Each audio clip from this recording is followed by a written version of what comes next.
یەکێک لە والی و سەرکردەکانی وڵاتی عێراق ناوی حەجاج بن یوسف ئەثەقەفی بوو. ئەم والیە ئەم حەجاجە کەسێکی ستەمکار و خوێنڕێژ بوو، خراپ بوو، خەڵکی ئەزیەت ئەدا، مسلمانانی ئەزیەت ئەدا، خۆشی مسلمان و بەڵام کەسێکی سەرکردەیەکی زاڵم بوو.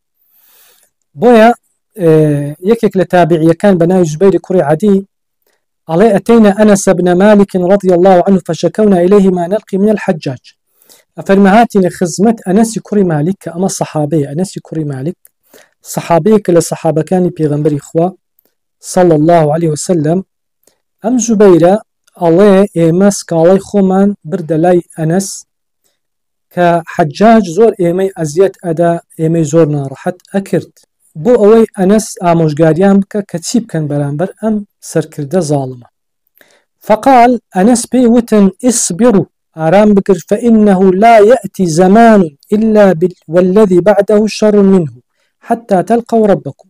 فرمي آرام بكرن هيج زمان سردمك نات إلا زماني دواتر خرابتر لبيشتر حتى وكو أجن بپروردگارتان سردم لدواي سردم خرابتر لپیش خوی.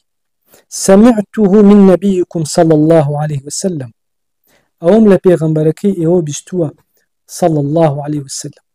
بويا ام فرموده بلقي لسر اوي سردم لدواي سردم صال لدواي صال خرابتر فتنه كان زياتر بن چونك انسان صال بدواي صال لسردمي صحابه دوره كويتوا باشترين زمن سردمش سردمي صحابه پاشان تابعين پاشان اتباع تابعين.